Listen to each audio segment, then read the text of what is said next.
نحمده ونصلي ونسلم على رسوله الكريم وعلى آله وأصحابه أجمعين. أما بعد فأعوذ بالله من الشيطان الرجيم. بسم الله الرحمن الرحيم. ولكل أمة جعلنا منسكا ليذكروا اسم الله على ما رزقهم من بهيمة الأنعام. وقال تعالى: واتل عليهم نبأ بني آدم بالحق إذ قربا قربانا فتقبل من أحدهما ولم يتقبل من الآخر.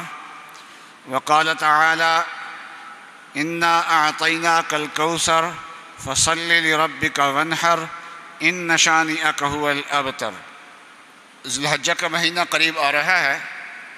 اس مہینے میں دو اہم ترین عبادات ہیں، ایک حج اور دوسری قربانی.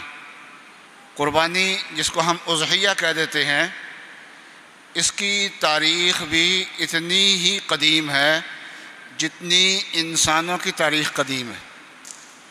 جب سے انسان اس روئے زمین پہ آئے ہیں اس وقت سے قربانی کا سلسلہ شروع ہوا ہے. آدم علیہ السلام سے قربانی کا سلسلہ شروع ہوا ہے. وَلِكُلِّ أُمَّةٍ جَعَلْنَا مَنْسَكًا لِيَذْكُرُوا اسْمَ اللَّهِ عَلَىٰ مَا رَزَقَهُم مِّن بَهِيمَةِ الْأَنْعَامِ. ہر امت کے اندر اللہ تعالیٰ نے قربانی رکھی ہوئی تھی اور ہر امت نے قربانی کی ہے، ہر نبی نے قربانی کی ہے. تو جو عبادت اللہ تبارک و تعالیٰ نے آدم علیہ السلام سے شروع کی اور نبی اقدس صلی اللہ علیہ وسلم تک تسلسل سے جو عبادت چلی ہوئی آ رہی ہے، وہ اندازہ کر لیجئے کہ وہ عبادت کتنی زیادہ اہم عبادت ہوگی. اہم ترین عبادت ہے، بہت اونچی عبادت ہے. نبی اقدس صلی اللہ علیہ وسلم کا ارشاد ہے کہ قربانی کے دنوں میں حق تعالی شانہ کو قربانی سے زیادہ کوئی عمل پسند نہیں ہے. تو کوئی آدمی 30,000 40,000 کی قربانی کر لیتا ہے اور ایک آدمی 40 لاکھ ویسے خرچ کرتا ہے. اللہ تعالیٰ کی نظر میں یہ قربانی کرنے والا جو ہے قربانی کے دنوں میں اس کا عمل زیادہ پسند ہے حق تعالی شانہ کی نظر میں. نبی اقدس صلی اللہ علیہ وسلم سے سوال کیا گیا، صحابہ نے سوال کیا کہ ما هذه الاضاحی یا رسول اللہ، کیا اللہ کے رسول یہ قربانیاں کیا ہیں؟ تو حضرت صلی اللہ علیہ وسلم نے فرمایا کہ سنت ابیکم ابراہیم علیہ السلام، کہ تمہارے باپ ابراہیم علیہ السلام کی سنت ہے. تو ایک طالب علمانہ سوال ہوتا ہے کہ قرآن سے تو ہمیں یہ معلوم ہوتا ہے کہ قربانی آدم علیہ السلام سے چلی آ رہی ہے، اور قرآن نے یہ بھی ہمیں بتایا کہ ہر امت میں قربانی کرنے کا سلسلہ رہا ہے، اور وہ بھی جانور کی قربانی. وَلِكُلِّ أُمَّةٍ جَعَلْنَا مَنْسَكًا لِيَذْكُرُوا اسْمَ اللَّهِ عَلَىٰ مَا رَزَقَهُم مِّن بَهِيمَةِ الْأَنْعَامِ. لیکن نبی اقدس صلی اللہ علیہ وسلم نے ہماری قربانی کو تمام انبیاء علیہ السلام کی قربانی کے ساتھ جوڑنے کی بجائے اس کو ابراہیم علیہ السلام کے ساتھ جوڑا ہے. تو اس کی وجہ شاید یہ ہے کہ قربانی تو تمام انبیاء علیہ السلام نے کی، تمام امتوں میں قربانی کا سلسلہ رہا ہے، لیکن ابراہیم علیہ السلام کی قربانی نرالی قربانی ہے. ان سے جانور نہیں مانگا گیا تھا، ان سے بیٹا مانگا گیا تھا، اور انہوں نے خوشی خوشی اللہ تعالیٰ کو وہ بیٹا دے بھی دیا تھا. جو کچھ خواب میں ان کو دکھایا گیا تھا وہ انہوں نے اس کو پورا کر دیا.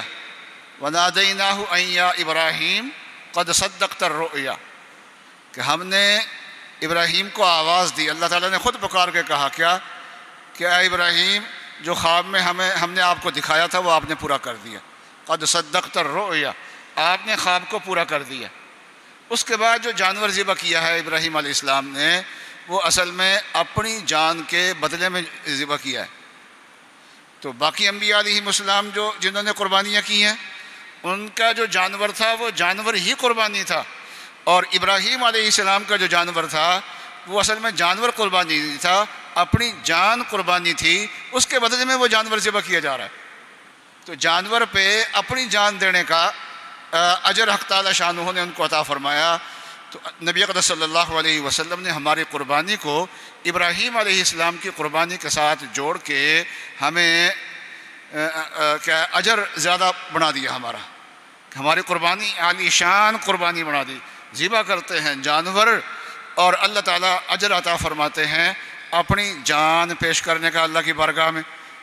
قرآن پاک تو ویسے تو سارا قرآن نبی اقدس صلی اللہ علیہ وسلم کی شان بیان کر رہا ہے، لیکن قرآن کی بعض صورتیں ایسی ہیں جن میں نبی اقدس صلی اللہ علیہ وسلم کی شان اس طریقے سے بیان کی گئی کہ آپ کو مخاطب کیا. وَالضُّحَىٰ وَاللَّيْلِ إِذَا سَجَىٰ مَا وَدَّعَكَ رَبُّكَ أَلَمْ نَشْرَحْ لَكَ صَدْرَكَ. اور پھر آخر میں چھوٹی صورت ہے لیکن معنی کے اعتبار سے بہت بڑی صورت ہے، وہ ہے سورہ کوثر. اِنَّا أَعْطَيْنَاكَ الْكَوْثَرَ. حق تعالیٰ شانہ نے احسان جتایا کہ ہم نے آپ کو کوثر جیسی نعمت عطا فرمائی. کوثر ایسی نعمت کہتے ہیں جو اتنی زیادہ ہو کہ بہتی جا رہی ہو، بڑھتی جا رہی ہو اور کسی دم وہ رکنے والی نہ ہو، تو ایسی نعمت کو کوثر کہہ دیتے ہیں. ہم نے کوثر جیسی نعمت، تو حوض کوثر بھی اسی کے اندر آ جاتا ہے، اور جتنے بھی دین ہے سارا کا سارا کوثر ہے، اور جتنے بھی اللہ تعالیٰ کے انعامات ہیں سارے کے سارے کوثر میں آ جاتے ہیں. فرمایا ہم نے آپ کو کوثر دیا. اِنَّا أَعْطَيْنَاكَ الْكَوْثَرَ. تو اس کا شکر کیا ہے؟ فَصَلِّ لِرَبِّكَ وَانْحَرْ. نماز پڑھیے اور قربانی کیجیے. اور نبی اقدس صلی اللہ علیہ وسلم کی آخری جو عید تھی، عید الاضحیٰ تھی، وہ حج کے موقع پہ تھی. حج کر کے جب واپس آئے ہیں تو پہنچنے کے بعد سن 10 ہجری ختم ہو گیا، اور محرم سے 11، پھر سفر، پھر ربیع الاول. سفر میں آپ کی بیماری شروع ہوئی ہے، مرض شروع ہوا ہے، اور ربیع الاول میں اس دنیا سے اللہ تعالیٰ کے پاس چلے گئے ہیں. تو یہ آخری آپ کی جو عید تھی وہ حج کے موقع پہ تھی. تو اس موقع پہ آن رسول اللہ علیہ وسلم نے 63 اونٹ تو اپنے ہاتھوں سے ذبح فرمائے. کل قربانیاں 100 اونٹوں کی تھی، اور ایک اونٹ میں 7 قربانیاں ہوتی ہیں. تو اس طریقے سے 700 قربانیاں نبی اقدس صلی اللہ علیہ وسلم نے کی ہیں. اور اس موقع پہ ازواج مطہرات کی طرف سے رسول اللہ صلی اللہ علیہ وسلم نے گائے کی قربانی کی ہے. قربانی کو شعائر اسلام میں سے کہا گیا ہے. بعض عبادات ایسی ہوتی ہیں جو چھپ کے کریں تو زیادہ بہتر ہوتا ہے، لیکن بعض عبادات ایسی ہیں جو اسلام کی سربلندی کی علامت ہوتی ہیں، اسلام کے وجود کی علامت ہوتی ہیں، اللہ کی عظمت کی علامت ہوتی ہیں، وہ اللہ کی بڑائی اس سے ظاہر ہوتی ہے. ان کو شعائر اللہ کہا جاتا ہے. قربانی بھی شعائر اللہ میں سے ہے.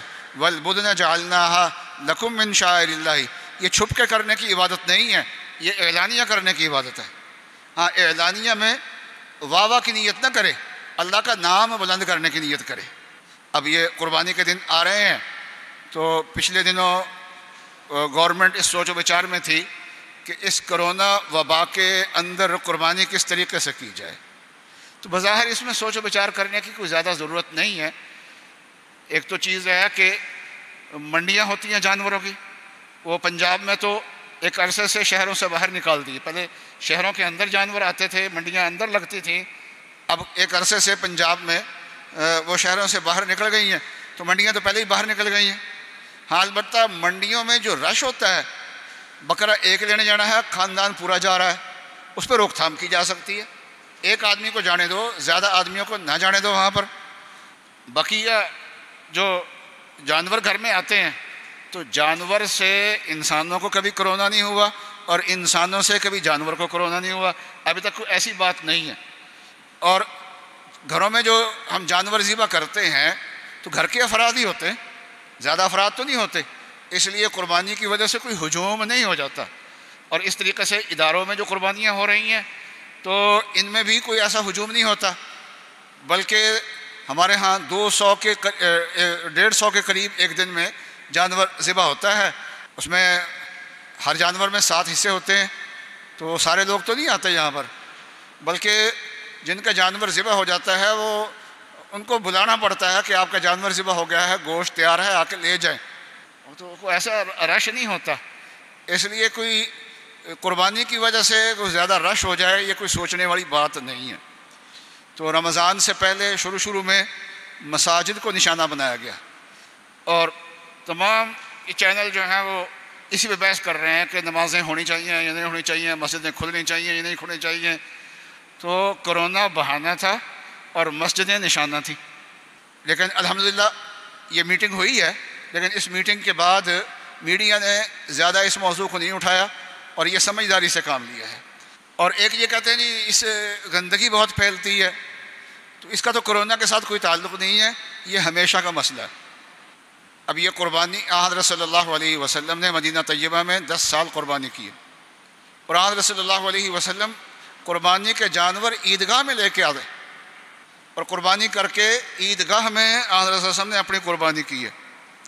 اور بہت سارے جانور تھے، حضرت صلی اللہ علیہ وسلم نے ایک صحابی کو دیے کہ یہ مسلمانوں میں تقسیم کر دو، وہ تقسیم کر دیے، مسلمانوں نے اپنی طرف سے کی۔ تو حضرت صلی اللہ علیہ وسلم گھر جا کے بھی قربانی کر سکتے تھے، لیکن آپ نے عیدگاہ میں کی، اس لیے کہ یہ وہ عبادت ہے جو سب کو دکھا کے کرنے کی عبادت ہے۔ تو اس طریقے سے اگر اس کو مخصوص جگہوں میں چھپا دیا گیا تو اس کی وہ جو شان ہے قربانی کی، شعائر اللہ کی جو شان ہے، وہ شان جو ہے وہ نمایاں نہیں ہوگی اس کی۔ اس لیے اس کو جیسے ہے ویسے رہنے دیا جائے۔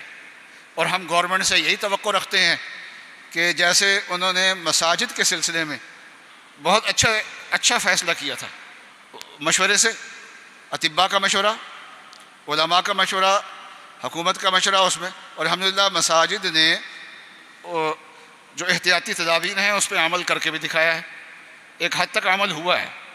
ہاں البتہ 21 رمضان کو جلوس نکلے جو ہیں، ان جلوسوں میں احتیاط نہیں ہوئی تو لوگوں، اور پھر حکومت نے بازار کھولنے کی بھی اجازت دے دی، تو یہ لوگوں کا یہ ذہن بن گیا کہ شاید بیماری ختم ہو گئی ہے، تو بہت سارے محلوں میں وہ احتیاطیں مساجد میں ختم ہوئی ہیں۔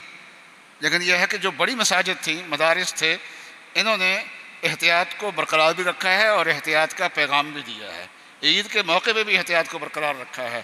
اس لیے ہم اپنے اداروں سے، اپنی حکومت سے یہی توقع رکھتے ہیں کہ وہ قربانی کو شایان شان طریقے سے کروائیں۔ یہ انبیاء علیہ السلام کی سنت ہے اور مسلمانوں میں ہی آج باقی ہے، کسی اور امت میں باقی نہیں ہے۔ ابراہیم علیہ السلام کی سنت ہے، نہ یہودیوں کے پاس ہے نہ عیسائیوں کے پاس ہے، یہ صرف مسلمانوں کے پاس ہے۔ تو اس لیے ہم یہی توقع رکھتے ہیں کہ اس سلسلے میں کے اندر صفائی ستھرائی کا اہتمام کیا جائے گا، قوم کی رہنمائی کی جائے گی، اور اپنے عملے کو جو صفائی کا عملہ ہے اس کو متحرک پورے ملک میں کیا جائے گا، یہ کرنے کا کام ہے وہ کیا جائے، اور قربانی جو ہے وہ شایان شان طریقے سے ہی کی جائے۔ اللہ کے نام کو ہم بلند کریں گے، انشاءاللہ اللہ تبارک و تعالی ہمیں بلند کریں گے۔ اللہ تبارک و تعالی ہمیں اور آپ کو توفیق عطا فرمائے۔ وآخر دعوانا الحمدللہ رب العالمین۔